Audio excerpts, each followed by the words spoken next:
सम्माननीय अध्यक्ष महोदय, नेपाली जनताले 7 दशक भन्दा बढी लामो संघर्ष गरेर बलिदानीपूर्ण संघर्ष गरेर नेपालमा ठूलो ऐतिहासिक राजनीतिक परिवर्तन हासिल गर्यौं र त्यसलाई हामीले नेपालको संविधानमा नेपाली जनताका प्रतिनिधिहरूले आफ्नो सार्वधिकारको प्रयोग गरेर संस्थागत गर्यौं र नयाँ संविधान निर्माणको प्रक्रिया पछि संविधान क्रियान्वयनको प्रक्रिया अगाडि बढायौं।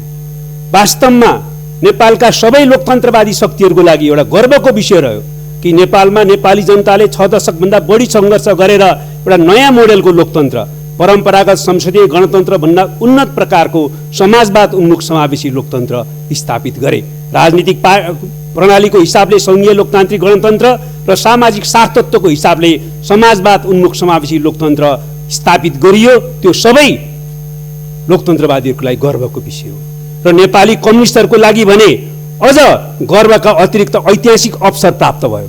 आफैले निर्माण गरेको संविधान, आफैले जारी गरेको संविधान, त्यो संविधान कार्यान्वयनको प्रक्रिया अन्तर्गत निर्वाचनमा गएपछि नेपाली जनताले यो संविधानको कार्यान्वयन गरेर राजनीतिक उपलब्धिहरूलाई सामाजिक आर्थिक क्षेत्रमा रूपान्तरण गर्ने, सामाजिक न्यायसहितको समृद्ध मुलुक बनाउने, समाजवादको आधार तयार पार्ने र समाजवाद निर्माणको दिशातिर अगाडि बढ्ने जनादेश पनि हामीलाई दियो र वास्तवमा नेपालमा शान्तिपूर्ण प्रतिस्पर्धाबाटै संवैधानिक बाटोबाट नै 21औं शताब्दी अनुरूपको नयाँ मोडेलको समाजवाद निर्माण गर्ने ऐतिहासिक अवसर नेपाली कम्युनिस्टहरूलाई प्राप्त भयो र आजको हाम्रो ऐतिहासिक जिम्मेवारी यही संविधानको कार्यान्वयन गरेर सामाजिक आर्थिक रूपान्तरण गर्ने, समाजवादको आधार तयार पार्ने र समाजवादको दिशातिर अगाडि बढ्ने हो।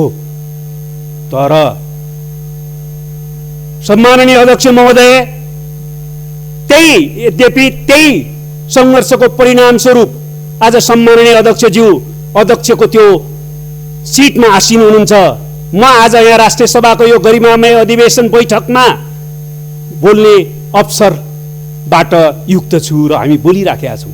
तर यही 77 साल पुस 5 गते सम्माननीय प्रधानमन्त्री केपी ओलीको नेतृत्वको सरकारले संविधानको ठाडो उल्लङ्घन गरेर नेपालमा संविधानले दिँदै नदिएको अधिकार प्रयोग गरी प्रतिनिधि सभा विघटन गर्ने असंवैधानिक कदम चालियो। यो कदम असंवैधानिक मात्रै होइन, यो अलोकतान्त्रिक हो, यो प्रतिगामी हो र यो स्वेच्छाचारी र निरङ्कुश कदम हो। यसले नेपालमा नेपाली जनताले लडेर ल्याएको उपलब्धिहरूलाई खोज्ने काम गरेको छ, अपहरित गर्ने काम गरेको छ। यो तत्कालको एउटा प्रतिगामी कदम मात्र होइन, यसले समग्र प्रतिबन्धको आधार तयार गर्ने त होइन भन्ने ठूलो आशंका पैदा गरेको छ र हामीले ल्याएको ऐतिहासिक राजनीतिक परिवर्तनमाथि कालो बादल मड्यारिन थालेको छ। तर नेपाली जनताले यसलाई कुनै पनि हालतमा रक्षा गरी छाड्नेछन् भन्ने संकल्प गरेका पनि छन्। म प्रश्नसँग भन्न चाहन्छु सम्माननीय अध्यक्ष महोदय, के यो संवैधानिक छ? कसैले भन्न सक्छ यो संवैधानिक छ? त्यतिखेर संविधान निर्माण गर्दा हामी सबैले राष्ट्रिय राजनीतिक एकता कायम गर्यौं, राष्ट्रिय राजनीतिक सहमति कायम गर्यौं कि अब राजनीतिक स्थिरता सुनिश्चित गर्नका निम्ति पहिला जस्तो संसद विघटन गर्ने अधिकार अब कुनै प्रधानमन्त्रीलाई नदिने भनेर राष्ट्रिय राजनीतिक सहमति कायम गर्यौं। त्यो राजनीतिक सहमतिको आधारमा संविधानमा हामीले त्यो व्यवस्था गर्यौं। यो सबैलाई थाहा छ, नेपाली आम जनतालाई थाहा छ कि राष्ट्रिय राजनीतिक सहमति त्यतिखेर के थियो र अहिले संविधानविद, कानुन व्यवसायी, कानुनको विद्यार्थी मात्र होइन, संविधानको धारा अक्षर पढ्न सक्ने सबै नेपालीलाई थाहा छ कि संविधानमा प्रधानमन्त्रीलाई संसद वा प्रतिनिधि सभाको विघटन गर्ने कुनै विशेषाधिकार छैन। त्यति हुँदाहुँदै पनि संविधानमा हुँदै नभएको अधिकारको प्रयोगको हवाला दिँदै संविधानलाई माथि घात गरियो र प्रतिनिधि सभा विघटन गरियो। सम्माननीय अध्यक्ष महोदय, यो संविधानको धारा 76 को 1, धारा 76 1, 2, धारा 76 3, धारा 76 5, 4वटा धाराहरूले सरकार निर्माणको विकल्पहरू प्रदान गरेको छ।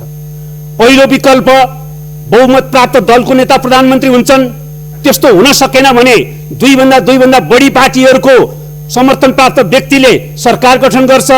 त्यो पनि हुन सकेन भने सबभन्दा ठूलो पार्टीलाई सरकार बनाउने अवसर दिइन्छ। त्यो पनि भएन भने त्यतिखेर कुनै प्रतिनिधि सभाको सदस्यले मलाई बहुमत छ भन्ने कुनै आधार देखायो भने उसलाई पनि संविधानको धारा 76(5) अन्तर्गत अवसर दिइन्छ।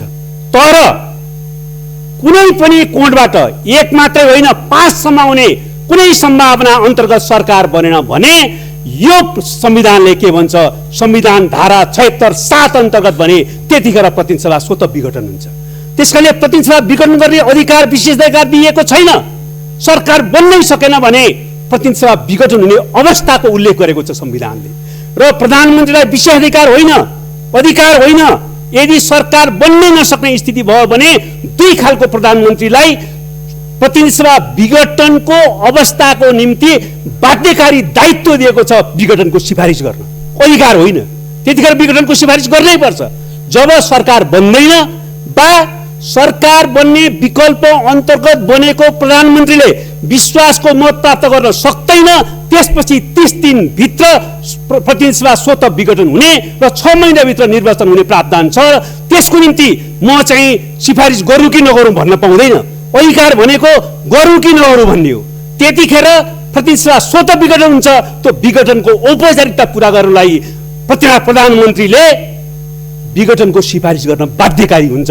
त्यस कारणले गर्दाखेरि अहिलेको संविधानको धारा 76 ले कहीँ कतै संविधानको कुनै धाराले प्रधानमन्त्रीलाई प्रतिनिधि सभा विघटन गर्ने अधिकार दिएको छैन।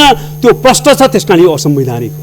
र भनिन्छ धारा 85 को एउटा हरफ यस संविधान बमोजिम प्रतिनिधि सभा विघटन हुनुभन्दा अगाडि भन्ने शब्दको प्रयोग टिपेर त्यो त विघटन हुन सक्ने रहेछ नि भनिन्छ। म फेरि भन्न चाहन्छु, विघटन गर्ने अधिकार छैन। विघटन हुने स्थिति छ सरकार नबनेको अवस्थामा।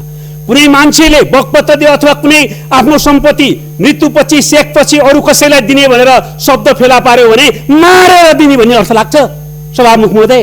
त्यसकारणले यो पूर्ण रूपमा असंवैधानिक छ, संविधान विरोधी छ, त्यसमा कुनै दुविधा छैन।